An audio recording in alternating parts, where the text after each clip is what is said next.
Olá pessoal, bem-vindos a mais um vídeo. Nesse vídeo eu vou dar uma aula completa de interpretação textual mais resolução de questões, tá?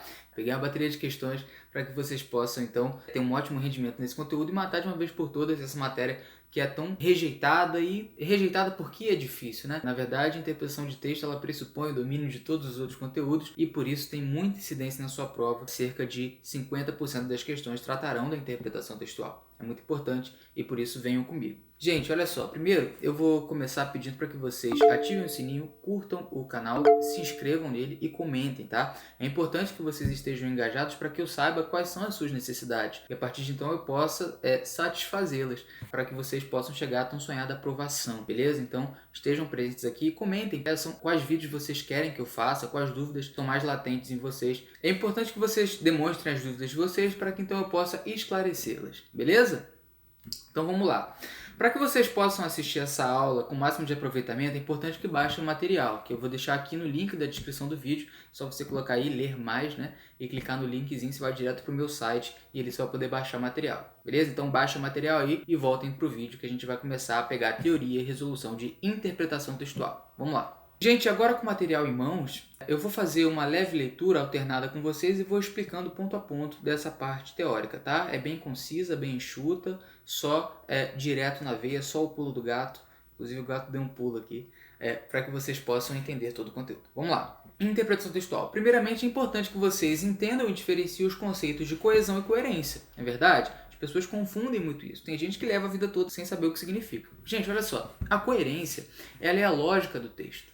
Ela faz com que o texto ele possa fazer sentido. Nesse ponto, as pessoas confundem muito coerência com semântica, que é o sentido justamente. Só que a coerência ela precede o sentido. Uma coisa é o texto ter um sentido, outra coisa é a capacidade dele fazer sentido. Ou seja, outra coisa é ele ter lógica, ele estar submetido a aspectos racionais, né? Estar paralelo, estar de acordo, estar concordando com a razão. Tá? O texto que faz isso, ele é coerente, ele tem coerência, ele não se autocontraduz. Portanto, coerência é a lógica do texto, a capacidade do texto fazer sentido. E o sentido que ele tiver, aí é o seu valor semântico, é outra coisa. Gente, a coesão eu trouxe um conceitinho muito importante. Vamos ler junto? Olha só. Coesão é a ligação harmônica entre duas partes, utilizada na gramática como forma de obter um texto claro e compreensível. Consiste no uso correto das articulações e conectivos gramaticais, entenda-se preposição e conjunção, que permitem a ligação harmoniosa entre as frases, ou seja, ela amarra as orações, na verdade, termos, períodos e parágrafos do texto. É ela quem permite o sequenciamento das ideias com melhor fluidez, amarrando-as, facilitando, assim, a leitura do texto e o consequente movimento do leitor. É claro, você já deve ter percebido que quando você pega um livro e ele não se desenvolve da maneira como você queria, você para de lê-lo. E quando ele se desenvolve e você se pega ali gastando horas, virando páginas e páginas, é porque, bom, primeiro parabéns porque você é um bom leitor e segundo parabéns ao escritor que escreveu o livro que você está lendo, porque ele é um bom escritor, porque ele se utiliza de elementos coesivos que fazem com que você nem perceba que está discorrendo seus olhos pelas páginas sem nem notar. Não é difícil, não é cansativo, não é vagaroso, pelo contrário, ele flui bem, ele flui de maneira rápida e é gostoso de ler. Por que é gostoso? Porque ele se utiliza de elementos coesivos, justamente aqueles elementos que amarram os vocábulos a fim de que eles decorram de maneira mais fluida, beleza? Então, coesão e coerência são fundamentais para um bom texto, principalmente para quem escreve e também para quem lê, né? Estamos falando hoje de interpretação textual. Uma coisa muito importante, as informações contidas no texto, elas podem ser explícitas, ou seja, positivadas, escritas, expressas, expostas. Ou seja, são aquelas informações que você realmente lê, que estão escritas no texto. Quando você vai interpretar informações explícitas, é muito mais fácil. As questões, algumas abordam, a maioria não, porque isso é fácil. E como eu disse, as bancas pretendem fazer com que você erre. Essa é a intenção final delas. As explícitas não exigem muita capacidade mental, muito esforço mental para que se descubra. Basta ler e assimilar. Basta não ser um analfabeto técnico, funcional. Beleza? Agora, qual é o problema? As informações implícitas. Existem informações que estão encobertas, que estão nas famosas entrelinhas, e essas são difíceis de descobrir, de decifrar. Não é verdade? Nas informações implícitas, nós temos dois tipos. As pressupostas e as subentendidas. Acredito que você nunca tenha ouvido falar disso, tá? Parabéns, isso é fundamental para que você entenda a interpretação textual. As informações pressupostas são aquelas implícitas, claro, que o autor ele tem a intenção que você descubra. Ele não fala, mas é como se falasse. E aí você percebe porque é um pressuposto do que ele disse que aquilo houvesse acontecido. E as subentendidas são aquelas que o autor não fala, nem tem a intenção de falar, mas ainda assim você consegue inferir. Daí a palavra inferir, subentender, né? Ou seja, tirar de dentro, ver aquilo que está obscuro, de fato, escondido. Isso é fundamental para destacar o bom leitor do mau leitor. O bom leitor é aquele que interpreta as entrelinhas. E eu trouxe alguns exemplos aqui que são fundamentais para que vocês entendam essas informações implícitas. Vamos lá, conceitinho. Aquelas cujo conteúdo o autor quis dizer, mas não disse, porém é possível deduzi-las a partir da inferência, enxergando as entrelinhas. Exemplo, na frase "a discussão sobre a reforma eleitoral avança com a criação de comissões no Congresso", existem algumas informações explícitas, não é verdade, que estão efetivamente escritas. Quais são? Há uma discussão sobre a reforma eleitoral. Foram criadas comissões no Congresso. Sim, duas informações que você não precisa ter tanta habilidade com a leitura assim para descobrir. Por outro lado, há algo que não está escrito, mas que se pode depreender. Antes da criação das comissões do Congresso, a discussão sobre a reforma eleitoral encontrava-se estagnada. Claro, quando ele diz a discussão sobre a reforma avança com a criação das comissões, significa que antes não avançava. Então, nós temos aí um pressuposto, na verdade, uma informação subentendida, que é fundamental que você entenda. Outro exemplo muito interessante. Gente, os alunos deixaram o curso de língua inglesa porque essa matéria não foi incluída no edital do concurso. Que eles deixaram o curso e que essa matéria não foi incluída no edital, você já sabe. Mas que informação você pode inferir que não está explícita, mas é pressuposto para tal? Gente, para um aluno deixar um curso é necessário que antes ele tenha o cursado. Ou seja, você pode inferir que os alunos cursavam o curso de inglês. O texto falou isso? Não, mas falou que deixaram de cursar. É um pressuposto que eles tenham cursado para que deixem de cursar. Vocês estão me entendendo, gente? Vocês estão aprendendo a ler as entrelinhas e os subentendidos? Beleza. Outro exemplo. João também não fez o que foi solicitado. Gente, que João é o sujeito e que ele não fez o que foi pedido, nós sabemos, está explícito, é óbvio. Mas esse também, esse advérbio, ele traz uma ideia de que não foi só João que não fez. Mais pessoas não fizeram. João também não fez. Ele foi mais um dentre um conjunto maior. É importante que vocês passem a ter essa inferência, essa sensibilidade de extrair deduções dentro de algo que não necessariamente te oferece de cara. Isso é fundamental. Beleza?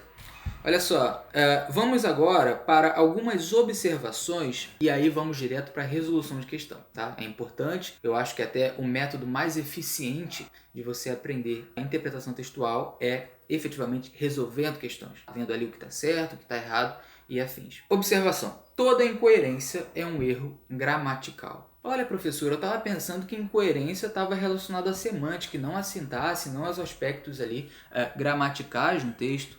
Não.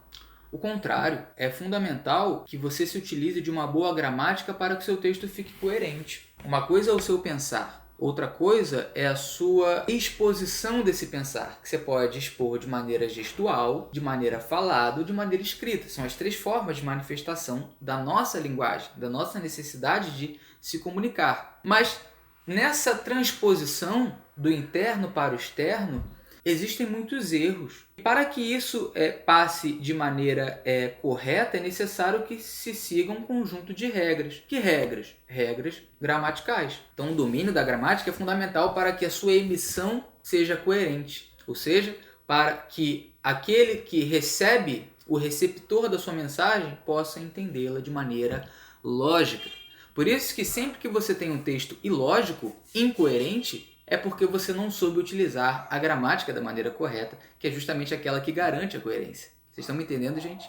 Toda incoerência é um erro gramatical. Nossa, eu não entendi o que está escrito. Cuidado, pode não ser uma incoerência, pode ser um defeito seu. Você não está conseguindo interpretar a semântica do texto. Agora, nossa, isso aqui não tem coerência nenhuma. Esse texto se autocontradiz, não tem lógica. Opa, marque sem pestanejar. Esse é um erro gramatical.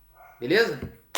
Vamos lá, próxima observação. Um texto pode ser coeso sem ser coerente, mas nunca poderá ser coerente sem ser coeso. Claro, se eu digo que a coerência é o domínio da gramática, para dominar a gramática é necessário que se domine também a coesão, ou seja, mecanismos de articulação que amarram os vocábulos entre si, fazendo com que o leitor possa ter um bom rendimento e um bom entendimento em relação ao texto que lê, tá? Então, olha só, é possível que haja um texto coeso sem que ele seja coerente? Sim, você pode utilizar ali de advérbios, né? Você pode falar bonito, mas o texto pode se autocontradizer, pode não ter lógica nenhuma. Agora, o oposto não é recíproco. Quer dizer, você só pode ser coerente se for coeso. Em outras palavras, todo texto coerente é coeso, mas nem todo texto coeso é coerente. Terceira observação muito importante. As classes de palavras, mesmo aquelas que não possuem função sintática, possuem valor semântico. Esse é um erro muito comum das pessoas, né? Porque, por exemplo, é fácil de saber que conjunções e preposições não têm valor sintático. Não são adjuntos adnominais, adverbiais, sujeito, predicado.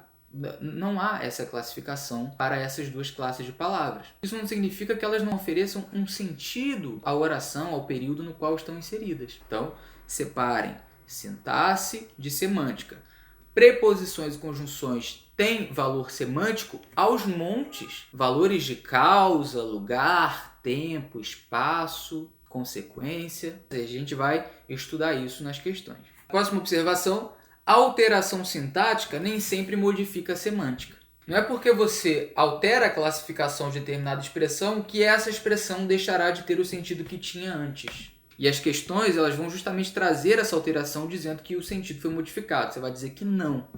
E eu trouxe 2 exemplos aí para esclarecer isso para você. Olha só, no exemplo 2 nós temos ler jornais é importante. E aí temos jornais serem lidos é importante. E depois temos a leitura de jornais é importante. Gente, nessas 3 construções, o vocábulo jornais ele passa por diferentes classificações, o que não significa que ele tenha mudado o seu sentido, ou seja, o jornal continua sendo lido independente da construção que eu li.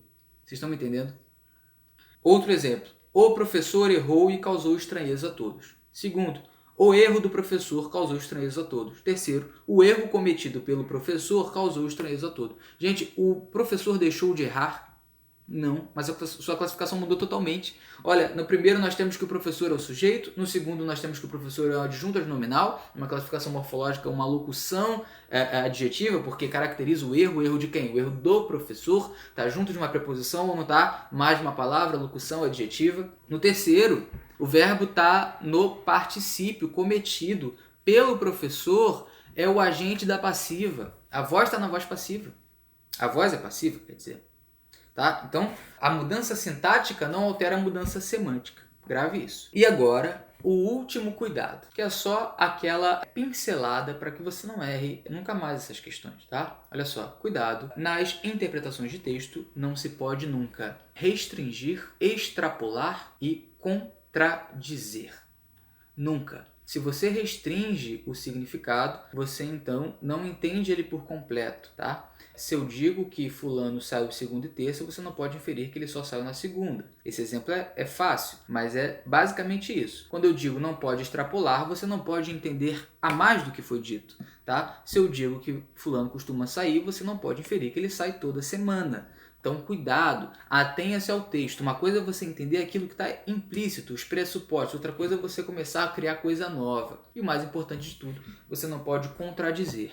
Gente, se ele faz isso, ele não faz aquilo. Se ele faz aquilo, não faz isso. Pode fazer isso e aquilo? Sim, mas não ao mesmo tempo. Então, cuidado com essa lógica do texto. Não extrapolar, não restringir, não contradizer. Grave isso. Sempre que você for fazer uma questão de interpretação, cuidado para andar dentro desse caminho aí.